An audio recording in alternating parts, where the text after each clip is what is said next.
오늘도 값없이 베풀어 주시는 하나님의 끝없는 은혜를 누리며 승리하는 꿈미래 모든 분들이 되기를 소망합니다. 한 해 동안 땀 흘려 농사를 짓고 나서 그 열매를 거둘 때가 됐을 때의 마음이 어떨까요? 굉장히 흡족하겠죠. 땀 흘린 수고는 있었지만 그렇게 열심히 수고한 열매를 거둘 수 있다라고 하는 거예요. 물론 날씨라든지 여러 가지 상황상 그 열매의 양이 좀 다를 수 있을지 모르겠지만 열매를 거둘 때가 되면 되게 기쁠 거예요. 그런데 문제가 있습니다. 그렇게 땀을 흘려서 얻게 될 열매를 빼앗아 가려고 하는 아주 나쁜 사람들이 있는 거죠. 그래서 열매가 맺혀 거지를 할 때에 좀 긴장을 할 필요가 있습니다. 열심히 노력한 거 그냥 다 빼앗겨 버리면 아무 소용이 없잖아요. 그리고 또 얼마나 억울하겠습니까? 오늘 나누는 말씀에 나오는 기드온의 이야기가 바로 그 이야기입니다. 오늘 말씀 시작 사사기 6장 33절에 보면 그때에 미디안 사람과 아말렉 사람과 사막 부족이 모두 함께 모여 요단강을 건너와서 이스라엘 평지에 진을 쳤다. 그때라고 하는 것은 어느 때냐면요. 기드온이 천사를 통해서 하나님의 사람으로 부름을 받고 그가 하나님의 놀라운 역사를 경험하고 난 다음이에요. 그러고 나서 그의 마음에 담대함이 생겨가지고 바알 제단을 다 무너뜨려버리고 또 아세라 목상을 다 태워서 하나님 앞에 제사를 드리고 난 다음입니다. 근데 문제가 발생했어요. 왜냐하면 출애굽하고 난 다음에 광야를 지낼 때에 하나님이 그들과 함께하는 것을 그들은 믿었죠. 말씀대로 따라갔어요. 그런데 이제 정착을 하고 났더니 그들의 마음이 변하기 시작해요. 왜? 농사를 지어야 되는데 농사를 지을 때에 도와줄 수 있는 신을 믿었던 거예요. 그래서 날씨를 주관하고 또 소사를 많게 하는 이 바알과 아세라를 섬겼던 거죠. 근데 아침에 갔더니 그 바알 제단이 무너져 있고 아세라 목상이 불타서 없어져 버렸어요. 사람들이 난리가 났죠. 이거 어떻게 된 거냐? 그랬더니 아버지 이 기드온의 아버지 이 요아스가 이제 그 부분에 대해서 그 바알이 아세라가 할 수 있는 게 뭐가 있냐? 하나님만이 하실 수 있다라고 하는 것으로 이야기하면서 이 바알과 싸웠다라고 해서 기드온이 여룻바알이라고 하는 그런 별명을 얻고 난 다음이에요. 그 다음에 이제 추수할 때가 딱 되었는데 그 추수한 것을 노리는 그러한 사람들이 있었던 거죠. 요단강 동편에 있던 이 사람들이 강을 건너가지고 북쪽의 평지, 아주 비옥한 땅인 이스라엘 평지에서 이제 농사를 다짓고 거지할 때가 되었을 때에 그것을 빼앗으러 와서 진을 치고 있는 그러한 상태입니다. 사실 이스라엘 민족에게 있어서는요,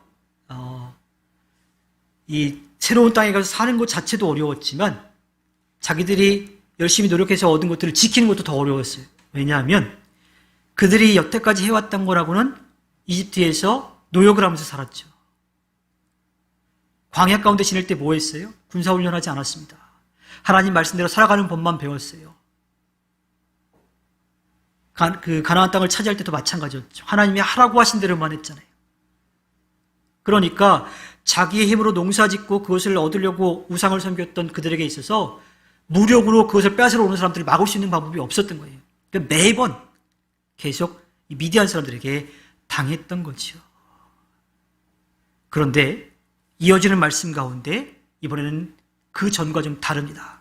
이어지는 사사기 6장 34절과 35절에 주님의 영이 기드온을 사로잡으니 기드온은 나팔을 불어 아비에셀족을 모아 자기를 따르게 하고 전령들을 온 므낫세 지파에 보내어 그들도 자기를 따르게 하였으며 아셀 지파와 스불론 지파와 납달리 지파에도 전령들을 보내니 그들도 그와 합세하려고 올라왔다. 그전에는 공격해오면 숨었어요. 도망가기 바빴어요. 곡식 숨기려고 바빴는데 이제는 아니에요. 왜? 기드온이 하나님을 만났거든요. 기드온이 하나님의 일꾼으로 세움을 받았고 그가 우상의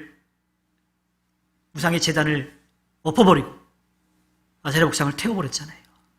그러니까 종교개혁을 일으킨 거나 마찬가지죠. 그러자 하나님이 마치 옷을 입은 것처럼 기드온을 사로잡으신 거예요. 감싸 안으신 거예요. 보호막이 되셔서 담대하게 설 수 있도록 하신 겁니다. 그래서 기드온이 마음이 뜨거워졌어요. 우리 민족을 지켜야 되겠다. 신앙을 바로 세워서 우리가 열심히 농사지은 거 지켜야 되겠다라고 하는 담대한 마음이 생겼죠. 그래서 나팔을 불어가지고 사람들을 모으기 시작합니다. 그래서 가까이 있는 아비에셀족을 모으고요. 또 멀리 있는 자기 지파인 이 므낫세 지파에게 사람을 보내고요. 또 근처에 있는 아셀, 스불론, 납달리 지파에게도 전령을 보냈어요. 그랬더니 그 사람들도 어떻게 돼요? 그전 같으면 도망가서 숨기 바빴는데 온 거예요. 하나님께서 기드온에게 담대함을 허락해 주시고 그 역사가 나팔과 또 전령을 통해서 사람들의 마음을 움직인 거지요. 그런데 막상 사람들을 모아서 전쟁에 나가려고 하니까 기드온이 좀 걱정이 되는 게 있었나 봐요. 사실 우리도 그럴 때가 있잖아요. 분명히 하나님께서 하실 것은 알겠는데 이게 진짜 그럴까라고 하는 생각이 들 때가 있어요. 그래서 기드온은 마음이 좀 불안해가지고 이어지는 6장 36절, 37절에 보면 이렇게 이야기를 하지요. 참으로 주님께서는 말씀하신 대로 나를 시켜서 이스라엘을 구하시려고 하십니까? 그러시다면 내가 양털 한 뭉치를 타작마당에 놓아두겠습니다. 이슬이 이 양털 뭉치에만 내리고 다른 땅은 모두 말라 있으면 주님께서 말씀하신 대로 저를 시켜서 이스라엘을 구하시려는 것으로 알겠습니다. 성령이 그를 사로잡아가지고 담대함을 허락해줬고 뿔 불고 전령 보내서 사람들을 막 모았는데 그래서 32만 명이 모였어요. 근데 문제는 적이 13만 5천 명이에요. 그것도 자기들처럼 그냥 노역하다가 광야 생활하다가 와가지고 농사 짓고 있는 이런 사람들이 아니라 다른 사람들이 농사 짓는 것만 전문적으로 뺏어가는 약탈해가는 그런 군사력이 있는 그 사람들이 13만 5천 명이라고 하는 거예요. 그냥 숫자적으로만 봐도 열세인데 군사력 자체도 상대가 안 되는 거죠. 그래서 이 기드온이 좀 두려운 마음이 들어서 정말 하나님의 뜻이 이것입니까? 라고 하는 것을 묻게 되고 만약에 맞다면 제가 이렇게 좀 요청을 드릴 테니까 해 주십시오 하고 이야기했던 거예요. 사실 하나님께서는 기드온과 함께 하신다는 증거를 여러 번 보여주셨습니다. 기드온에게 약속의 말씀을 주셨죠. 그리고 그 약속이 분명하다라고 하는 것을 증거로 보여주셨어요. 그 증거가 사사기 6장 21절에 나오는데 주님의 천사가 손에 든 지팡이 끝을 내밀어 고기와 누룩 넣지 않은 빵에 댔다. 그러자 불이 바위에서 나와서 고기와 누룩 넣지 않은 빵을 살라버렸다. 그런 다음에 주님의 천사는 그 앞에서 사라져서 보이지 않았다. 하나님의 일꾼으로 부르셨다라고 하는 것을 내가 어떻게 믿느냐라고 했을 때에 하나님께서 그 제단에 불을 내려가지고 그것을 불사르는 것을 통해서 하나님의 말씀이 맞다라고 하는 것, 또 기드온과 함께 하실 것이라고 하는 것을 분명하게 보여주셨어요. 그리고 우리가 읽은 말씀에도 나오잖아요. 기드온을 영으로 사로잡으셨어요. 또한 나팔을 불 때 도망갔던 사람들이 그 사람들이 다시 같이 싸우겠다라고 모여들었다라고 하는 거예요. 이거 자체가 하나님이 하신 일이 아니라면 할 수가 없는 일이에요. 기드온은 그것을 보기도 하고 체험하기도 했는데 여전히 그에게는 조금 두려운 마음이 없지 않아 있었던 거죠. 그래서 이슬이 내리는데 자기가 낳아둔 양털에만 이슬이 있고 나머지 땅에는 없게 해달라고 그랬어요. 하나님이 어떻게 하셨을까요? 그렇게 해 주셨습니다.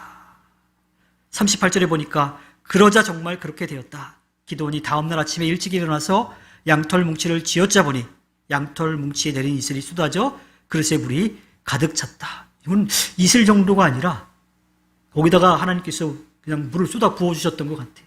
그만큼 확실한 증거를 하나님이 보여주신 거지요. 그런데 그럼에도 불구하고 여전히 기드온은 좀 걱정이 됐던 것 같아요. 아무리 생각해도 군사 숫자도 많고 거기에다가 군사력도 더 뛰어나. 그래서 39절에 기드온이 또 하나님께 여쭙죠. 주님, 저에게 노하지 마십시오. 제가 한 번 더 말씀드리고자 합니다. 양털 뭉치로 한 번만 더 시험하여 보게 하여 주십시오. 이번에는 양털은 마르고 사방의 모든 땅에는 이슬이 내리게 하여 주십시오. 그 전에 하나님께 요청했던 것과 반대 상황도 보여달라고 하는 거예요. 어디서 많이 본 것 같지 않아요?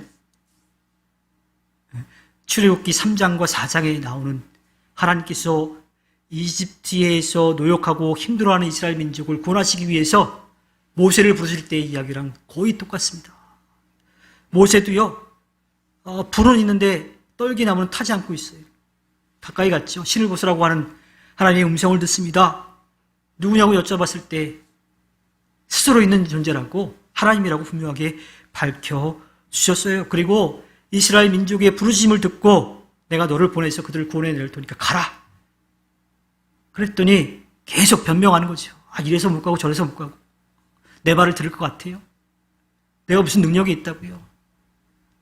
그래서 하나님께서 들고 있던 지팡이를 던지게 하시고 뱀으로 바뀌고 다시 잡았을 때 지팡이로 바뀌었어요. 그래도 또 못 가겠다 그래. 그래서 어떻게 해요? 품에 손을 넣었다가 뺐더니 피부병이 걸렸고 다시 넣었다 뺐더니 깨끗해졌어요. 그렇게 몇 번을 보여주셨는데도 불구하고 모세는 또 발을 뺍니다. 전 말을 잘 못해가지고요. 그때도 하나님이 조금 노하셨다라고 하는 그런 표현이 나오는데 말 잘하는 형 아론이 있지 않냐 그러면서 결국 이제 보내시죠. 물론 하나님께서 조금 노를 이렇게 내신 것, 화를 좀 내신 것으로 표현되긴 하지만 어떻게 했든 하나님이 계획하시고 준비해서 세우신 그 사람을 하나님이 일을 할 수 있게끔 만들어주신 거잖아요. 기드온도 계속 그러한 두려운 마음들이 없지 않아 있었던 것 같아요. 게다가 기드온은 겁이 굉장히 많은 사람이었던 것으로 나와 있죠. 기드온, 이 미디안 사람들이 왔을 때 그 곡식을 빼앗기지 않으려고 어디에서? 포도원에서 타작을 했던 그런 사람이죠. 포도틀에서 타작을 했던 그런 사람인데요. 그렇게 하나님의 놀라운 역사를 체험했음에도 불구하고 막상 전쟁에 나가려고 하니까 두려운 마음이 없지 않아 들였을 겁니다. 마음 한쪽에서는 하나님께서 함께 하셔서 구원하실 것이라고 하는 믿음이 있었지만 또 한편에서는 정말 맞을까? 아니면 어떡하지 하는 두려움이 있었던 거죠. 그래서 한 번만 화내지 마시고 한 번만 더 오라고 주님의 확실한 증거를 보여달라고 요청했던 겁니다. 그리고 오늘 말씀 마지막 절에 40절에 그날 밤에 하나님 그대로 하여 주셨다. 양털은 말라 있었고 사방의 모든 땅은 이슬로 젖어 있었던 것이다. 자, 같은 거를 또 바꿔서 이렇게 해달라고 했을 때 만약에 다른 사람이 계속 우리에게 그렇게 부탁했다면 어떨까요? 이건 제가 몰라서 하는 얘기인데 자녀들이 계속 그렇게 해도 좀 짜증이 날 수도 있을 것 같아요, 사실은. 근데 하나님은 사실은 그렇게까지는 하지 않으시고 기드온이 원하는 대로 다 해주셨어요. 이건 뭐예요? 하나님이 너와 함께한다라고 하는 분명한 증거를 계속해서 더 확신을 갖도록 보여주신 거죠.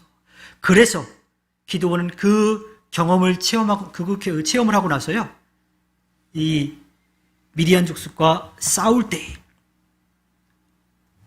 32만 명에서요, 하나님이 다 돌려보내고 300명만 남게 했을 때 그렇게 했어요. 적의 숫자는 줄지 않았습니다. 오히려 더 적의 사기는 올라갔을 거예요. 왜? 그들은 이제 쳐버리면 그 곡식 다 뺏어갈 수 있으니까. 전리품 챙길 수 있는데 그 사기가 얼마나 올라갔겠어요. 하나님이 보여주셨을 때 두려워했지만 그것의 확실한 증거를 계속해서 요청하고 그것을 보았을 때에 기드온은 누구보다도 담대한 믿음을 갖게 되었습니다. 그리고 전쟁에서 승리를 주시는 분이 누구이신지를 분명하게 보여주었지요. 무서워서 숨었던 사람이 이제는 누구보다도 든든한 믿음을 갖게 되었습니다. 사실 흔들리지 않는 믿음을 갖는다라고 하는 것이 정말 어려운 일입니다. 또 그 믿음을 지켜가는 건 더 힘든 일이에요. 우리가 연약하고 부족한 존재임을 분명하게 인정하고 나아가야 돼요. 그래서 두려운 마음이 들 때 하나님께 맡기는 기도, 하나님께서 하신다라고 하는 확실한 믿음의 기도가 필요합니다. 기도원은 그것에 대해서 증거를 한 번 더 보여달라고 했어요. 우리도 그러한 기도가 필요할 수도 있습니다. 기도원처럼 뭐 이렇게 해달라 저렇게 해달라라고 하는 것보다도 우리의 믿음이 흔들리지 않게 해달라고, 확실한 믿음을 갖게 해달라고 그렇게 기도하는 모습이 우리들에게 필요합니다. 또한 한 번 그렇게 했다고 교만하여서 끝나는 게 아니라 우리의 믿음이 더욱더 든든히 세워지고 그것을 지켜갈 수 있도록 하나님께 맡기며 기도해야 합니다. 흔들리지 않는 믿음을 갖고 지키며 하나님 앞에 기쁨을 드리는 꿈 있는 미래교회 모든 분들이 되기를 주님의 이름으로 부탁드립니다.